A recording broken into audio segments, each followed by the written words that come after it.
It is June 9th, and I just finished another session of meditation, and I think I found a new frontier of meditation for me. And again, it's a carryover from yesterday, but just sitting here with not only excitement, but I am beautiful, that I am essence, that I'm smile, that I am love, that I'm joy, I'm peace, I'm harmony. Sitting with it and noticing so many times in the meditation where I want to deny myself that. And that was so refreshing. So many times, like, I think this 45 minutes has been the most distracted, or one of the most distracted 45 minutes I've ever experienced in meditation. Meaning I would be in that mood of having that intention of noticing, okay, what does it feel like that I love myself? What does it feel like that I am beautiful? What does it feel like that I am joy? What does it feel like that I am essence? And sitting with that, having that intention, I've had to open my eyes so many times during this meditation and feeling that deflection. And I've been noticing this with all of the support emails and the support messages that I've been receiving from my Hoffman flock. And just that exchange of love, that openness of love. While my emotional self is loving it and my true self is embracing it, there's that part of my intellect and there's that part of the pattern that's like, no, this is a little too much. Deflect, you can't do this. There's that part of me that's like, you're not good enough. You're not. When people say that you have the loveliest smile, or that you should smile more, or that I love you, you made a difference for me, in whatever that they're doing, there's that part of me that wants to go, you should see me at 5 o'clock in the morning, or that first moment when I wake up. Like, if you see that, you would know how ugly I am. There's that part of me that still wants to, cling on to that so much. And it's it's something that I'm noticing in meditation as well, where it's occurring in that same manner, where it's not external anymore. Like, no one is paying me compliments. No one is trying to connect on a heart to heart level with me. Not you know not directly, not externally. And I am paying um those compliments within myself, and sitting with those compliments, sitting with those, the higher exalted emotions with myself. And the pattern still goes on, which it just goes to show how amazing the patterns can be, and how deep seated the patterns can be within me. And as a whole, I feel so privileged. I feel so privileged to be able to do this work, to be able to see it and have the tools to look at it, not to practice myself out of it. The point isn't to resist. Um, for me, the point really is to just be, to see, and to experience that, which is the edge of my expansion, which I'm so happy to say that I found it, because I've had so many distractions over this meditation, and it's meditating over the good stuff. Again, it's really, really funny when I say it. It's so counterintuitive, where I thought, okay, meditating on the hardcore, meditating on sadness, meditating on uh, feeling depressed, meditating on lack of self-love and all of that would be so hard. It would bring me into so many distractions over the meditation. And that did not happen. I was so practiced in that. It just, like, again, the dark night of the soul, I just carried myself through.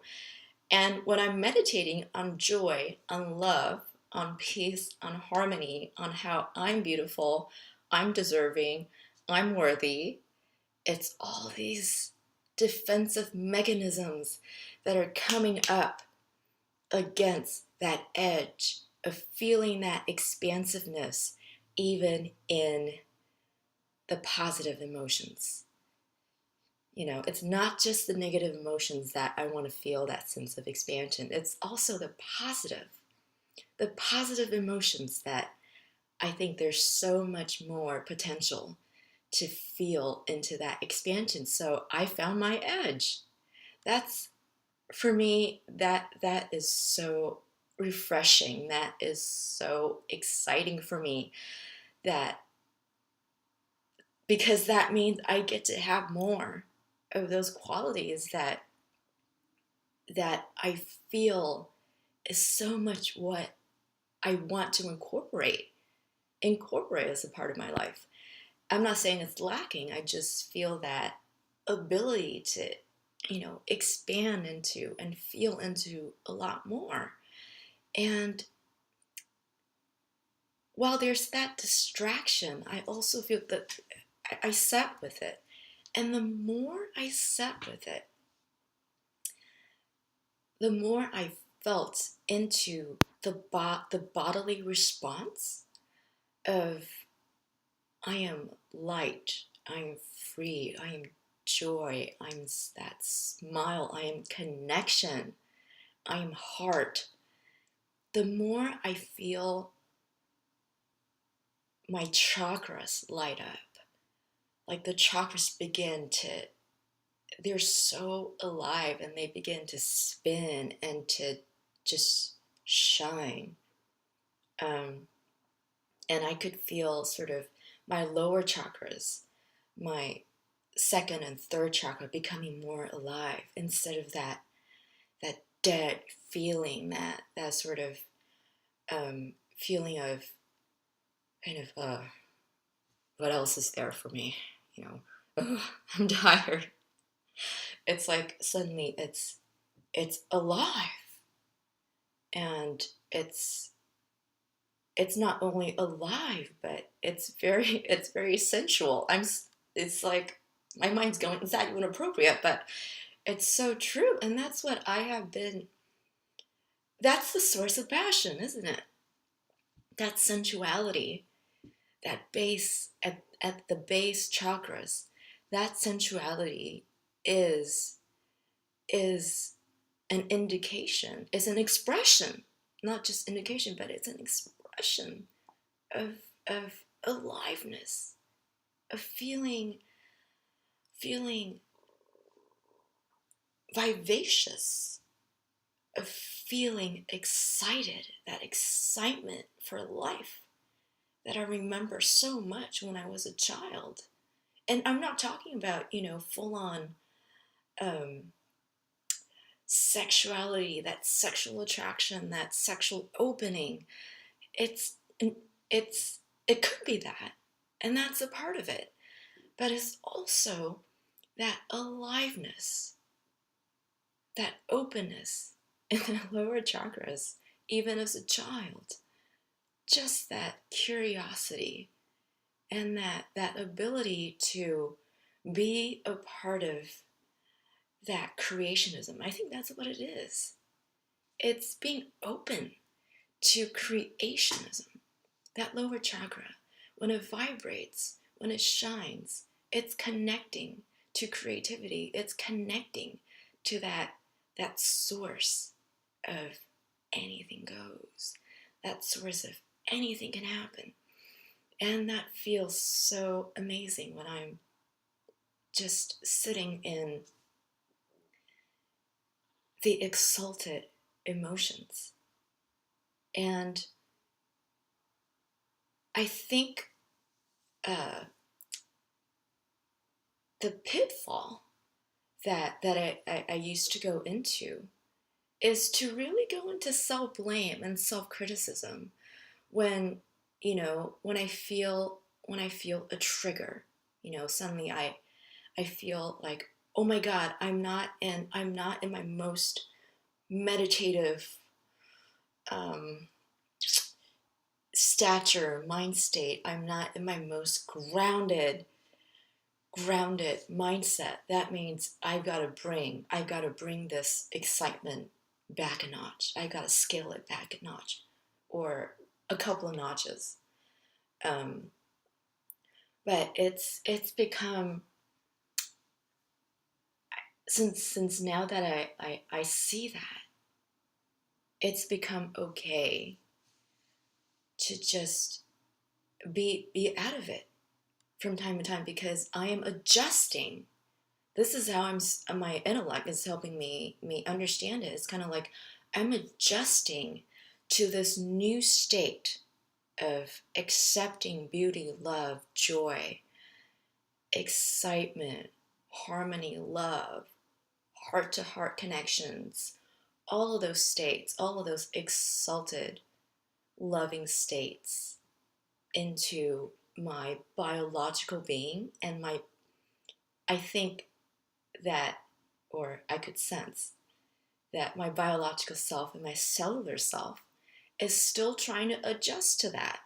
And so that's why it feels there's a kind of cognitive dissonance. There's something that's spinning me out of that groundedness, but it's momentary. It's momentary. When I keep sitting with it, that state sort of becomes more, not only expansive, but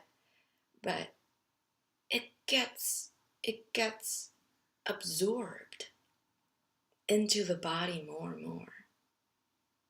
It gets absorbed into the cellular memories more and more. And it's not to say that I'm shunning the shadow. I'm not shunning the shadow.